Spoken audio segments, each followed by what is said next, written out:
raízes da decadência estejam problematicamente enfiadas naquilo que foi,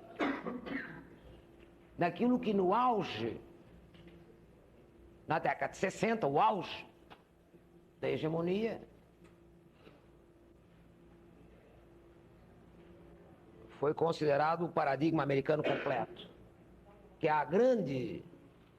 vitória deles na internacionalização, quer dizer, o fato de eles terem uma grande empresa que já nasce montada para virar internacional, no sentido que ela é uma invenção exclusivamente americana, isso já foi discutido, tanto pelo Poças quanto pelo Braga. E a internacionalização é uma arma de dois gumes, porque, como nós veremos, ela vai desmontando os nexos internos de uma economia continental e complexa, tanto intersetoriais, tá claro? Quanto no interior da empresa. Quer dizer, você tinha grande empresa e um espaço continental, de maneira que a empresa era o nexo, a grande corporação americana era o nexo de articulação entre os espaços, costa a costa, e entre vários setores. E isso vai se perdendo, essa capacidade de eles se autorregularem pelo ajuste da própria estratégia da grande empresa, dado que o Estado americano nunca interviu para regular coisa nenhuma, a não ser a partir do Roosevelt, e aí é uma reforma estrutural, e depois oscilando entre políticas macroeconômicas que não resolvem porcaria nenhuma, quer dizer, não é um Estado com intervenção estratégica no estilo do alemão, do japonês ou do francês. É um Estado liberal, e é demais liberal, desarticulado, que nem sequer é o Estado inglês, é um Estado mais débil do que o próprio inglês. Se é que tem Estado, não é? Que é a grande discussão sempre. Então a internacionalização vai moendo a organização econômica, isso eu vou tentar mostrar. A generalização do padrão americano faz surgir em todos os países empresas que repetem o padrão americano, e inclusive as multinacionais americanas se deslocam para os espaços regionais, em particular o mercado como o europeu, que é a primeira grande vitória e derrota ao mesmo tempo. Ponto, filiais, que elas mesmo são mais modernas e se articulam com os espaços econômicos nas quais estão crescendo mais rápido que na matriz, e a articulação com a matriz fica apenas de tipo tecnológico, comercial e financeiro.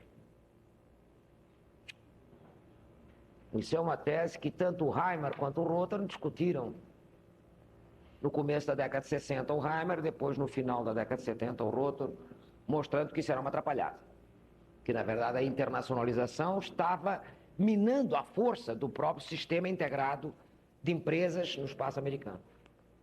Quer dizer, é uma vitória porque leva o padrão americano ao mundo e, portanto, lhes dá uma hegemonia clara, mas é, do ponto de vista do espaço nacional americano, uma coisa que mina a consistência daquele modelo. Outra coisa que é, enquanto se trata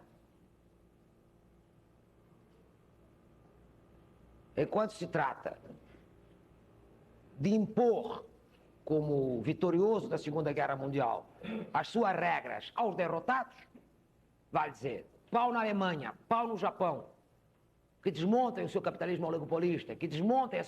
o seu nexo banco-indústria, né, que se submetam a regras, que façam reformas monetárias que eles impõem, que a regra seja o liberalismo americano, coisa que dura até 50, tudo bem, numa boa. A partir de 50, o que organiza e dá aos Estados Unidos uma legitimidade grande sobre o mundo capitalista ocidental, embora no ocidental esteja metido o Japão, é o fato de que tenha um conflito leste-oeste, quer dizer, o inimigo externo permite que o Império Americano se estenda e lhe dê uma coesão e uma aceitação das suas regras internacionais do jogo, desde o sistema de Bretton Woods até a ideia da Pax, com uma aceitação muito grande. Então aparece como uma vitória do, aspas, Império Americano. Pequeno detalhe é que isso significa que todo o ônus da Pax passa a ser americano, toda a substituição da gendarmerie mundial passa a ser americano, né? Vai tudo muito bem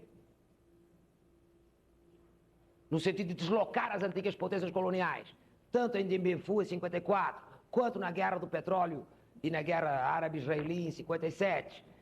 quanto na Guerra da Coreia, que é uma maravilha, porque aí o Japão vira associado mesmo. Mas na medida em que eles usam a Alemanha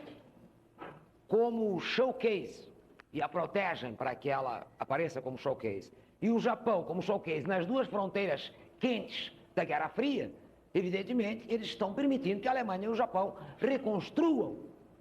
o seu tradicional modo de crescer, reconstruam a sua estrutura oligopólica, reconstruam os seus nexos interempresariais com a burocracia de Estado e sem ônus nenhum militar, isto é, sem o desejo de potência